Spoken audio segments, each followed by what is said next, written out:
Assalamualaikum warahmatullahi wabarakatuh. Kali ini saya akan mempresentasikan tentang nilai-nilai dasar PNS, khususnya komitmen mutu dan anti korupsi. Pertama-tama saya akan menjelaskan tentang konsepsi dasar efektivitas, efisiensi, inovasi, dan mutu. Efektivitas menunjukkan tingkat ketercapaian target yang telah direncanakan, baik menyangkut jumlah maupun mutu hasil kerja. Efisiensi merupakan tingkat ketepatan realisasi penggunaan sumber daya dan bagaimana pekerjaan dilaksanakan, sehingga tidak terjadi pemborosan sumber daya, penyalahgunaan alokasi, penyimpangan prosedur, dan mekanisme yang keluar alur. Inovasi adalah perubahan. Inovasi lahir dari imajinasi pemikiran orang-orang kreatif, dan lahirnya kreativitas didorong oleh munculnya ide atau gagasan baru untuk keluar dari rutinitas yang membosankan. Terakhir, mutu.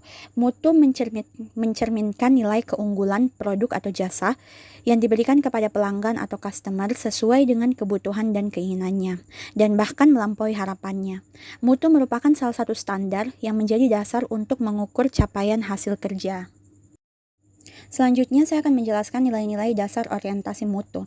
Nilai-nilai dasar orientasi mutu dalam memberikan layanan prima sekurang-kurangnya mencakup hal-hal berikut. Yang pertama, mengedepankan komitmen terhadap kepuasan customer atau klien. Kedua, memberikan layanan yang menyentuh hati untuk menjaga dan memelihara agar customer atau klien tetap setia.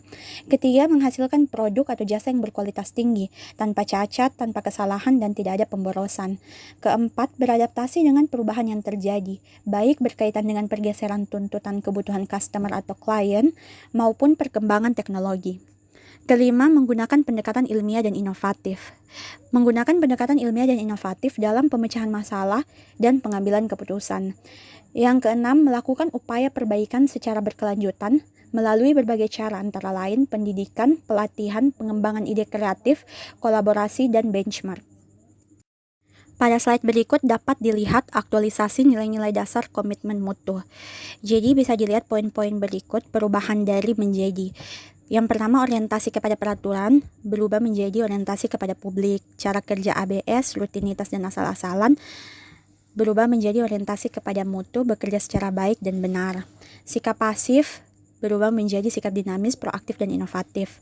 Cara kerja individualis dan egosentris, bekerja sendiri-sendiri dan orientasi melayani pimpinan, berubah menjadi cara kerja tim atau kolektif sebagai satu kesatuan proses untuk melayani masyarakat. Implementasi pendekatan inovatif dalam penyelenggaraan layanan pemerintahan merupakan sebuah keniscayaan, khususnya dalam rangka meningkatkan kepuasan publik atas layanan aparatur. Oleh karena itu, setiap institusi pemerintah mesti mempersiapkan diri untuk melakukan perubahan internal untuk menghadapi perubahan eksternal. Upaya peningkatan produktivitas PNS sebagai aparatur penyelenggara pemerintahan dapat dilakukan melalui banyak cara, misalnya peningkatan kompetensi, motivasi, penegakan disiplin, serta pengawasan secara profesional untuk mengawal kinerja PNS agar tetap berada di jalur yang tepat, tidak melakukan penyimpangan. Ke kasus hukum lainnya, KPK menahan mantan Direktur Utama Saranajaya, Kejaksaan Negeri Buleleng Rabu siang resmi Cornelis menahan 7 Pinontoan dari 8 dalam ASN kasus tersangka dugaan kasus pengadaan korupsi lahan hibah DKI dana Jakarta. pemulihan ekonomi Hingga kini nasional. KPK menetapkan 7 tersangka yang ditahan yakni Made SN, Nyoman Awir, TKS, Ilya Ananta, KDW, dan pegawainya, sedangkan Nyoman JT masih dalam keadaan sakit. Penahanan dilakukan untuk mempercepat proses hukum lanjutan serta menghindari kemungkinan para tersangka dalam beberapa hari belakangan seperti Selanjutnya saya akan membahas tentang korupsi. Apa itu korupsi? Menurut Robert Klitgard, korupsi adalah diskresi atau monopoli tanpa adanya akuntabilitas. Rumus korupsi sendiri yaitu K sama dengan D dikali M dikurang A. Korupsi sama dengan diskresi dikali monopoli dikurang akuntabilitas. Perlu diketahui, setiap perilaku korupsi belum tentu merupakan tindak pidana korupsi. Oleh karena itu, setiap negara mempunyai undang-undang yang berbeda terkait dengan tindak pidana korupsi.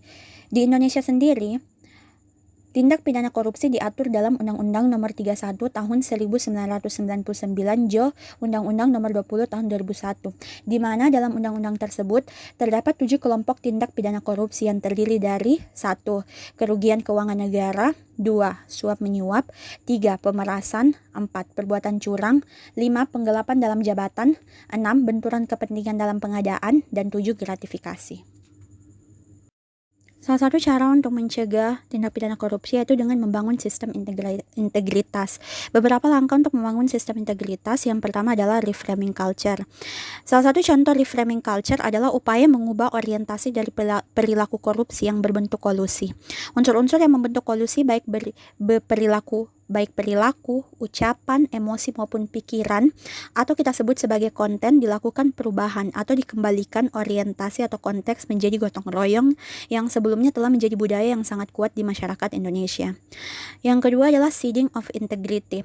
Seeding of integrity merupakan upaya untuk menanamkan pengaruh integritas pada alam bawah sadar hingga dapat membentuk perilaku, kebiasaan, dan budaya integritas. Seakan menjadi suatu pertempuran antara integritas dan korupsi, saling memperkuat untuk mempengaruhi pegawai negeri di Indonesia. Yang ketiga adalah sistem integritas organisasi. Pimpinan yang berintegritas tinggi memiliki 2 kata kunci dalam implementasi sistem integritas, yaitu penyelarasan dan pengendalian. Beragam jenis dan bentuk sistem integritas untuk menjaga suatu organisasi mencapai tujuannya secara berintegritas. Di antaranya 1. Kebijakan perekrutan dan promosi, 2. Pengukuran kinerja, 3. Sistem dan kebijakan pengembangan SDM, 4. Pengadaan barang dan jasa, 5. Kode etik dan pedoman perilaku, 6. Laporan harta kekayaan penyelenggara negara, 7. Program pengendalian gratifikasi, dan lain-lain. Saya rasa cukup sekian penjelasan terkait nilai-nilai pegawai negeri sipil, khususnya nilai komitmen mutu dan anti korupsi. Lebih dan kurangnya mohon dimaafkan. Wabillahi taufiq wal hidayah. Wassalamualaikum warahmatullahi wabarakatuh.